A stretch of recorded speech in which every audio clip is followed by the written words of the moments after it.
திருமுகம் 7ஆம் அதிகாரம். நம்பிக்கை கொள்ளாத கணவர் நம்பிக்கை கொண்ட தம் மனைவியால் தூயவராகிறார். அப்படியே நம்பிக்கை கொள்ளாத மனைவி நம்பிக்கை கொண்ட கணவரால் தூயவராகிறார். அப்படி இல்லையெனில் உங்கள் பிள்ளைகள் தூய்மையற்றவர்களாய் இருப்பார்களே, ஆனால் அவர்கள் தூயவர்களாய் இருக்கிறார்கள்.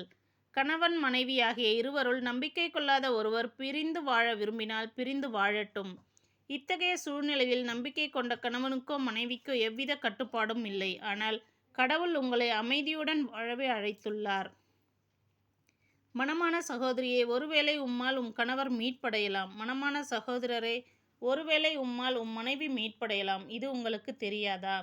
ஆண்டவர் அழைப்பில் நிலைத்திருத்தல். எது எப்படி இருந்தாலும் ஒவ்வொருவரும் ஆண்டவர் அவரவருக்கு பகிர்ந்தளித்த கொடையின்படியும் அவர் விடுத்த அழைப்பின்படியும் வாழட்டும். இதுவே நான் எல்லா திருச்சபைகளிலும் கொடுத்து வரும் கட்டளை. விருத்தசேதனம் செய்யப்பட்ட நிலையில் ஒருவர் அழைக்கப்பட்டிருந்தால் அவர் அந்நிலையிலேயே இருக்கட்டும். ஒருவேளை விருத்தசேதனம் செய்யப்படாத நிலையில் ஒருவர் அழைக்கப்பட்டிருந்தால் அவர் விருத்தசேதனம் செய்து கொள்ள வேண்டாம். விருத்தசேதனம் செய்வதிலும் பயனில்லை, செய்யாமல் இருப்பதிலும் பயனில்லை. கடவுளின் கட்டளையை கடைபிடித்தலே பயன் தரும். ஒவ்வொருவரும் என் நிலையில் அழைக்கப்பட்டிருக்கிறீர்களோ அந்நிலையிலேயே நிலைத்திருக்கட்டும். அடிமை நிலையில் அழைக்கப்பட்டிருக்கிறீர்களா? அது பற்றி கவலைப்பட வேண்டாம்.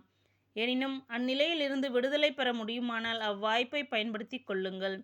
அடிமை நிலையில் ஆண்டவரால் அழைக்கப்பட்டவர் ஆண்டவர் வழியாய் விடுதலை பெற்றவர் ஆகிறார்.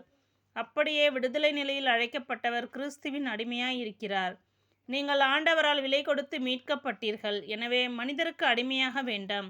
சகோதர சகோதரிகளே, நீங்கள் ஒவ்வொருவரும் அழைக்கப்பட்டிருக்கிற நிலையிலேயே கடவுள் முன் நிலைத்திருங்கள்.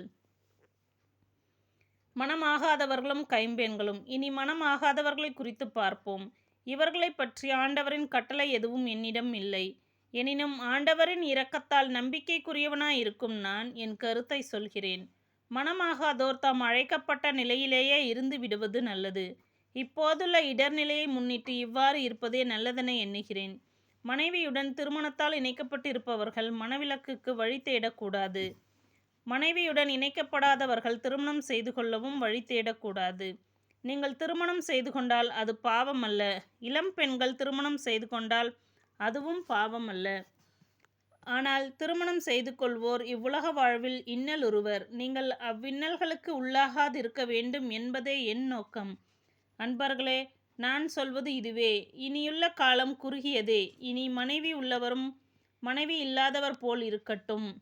அழுபவர் அழாதவர் போலவும், மகிழ்ச்சியுறுவோர் மகிழ்ச்சியற்றவர் போலவும், பொருள்களை வாங்குவோர் அவை இல்லாதவர் போலவும் இருக்கட்டும்.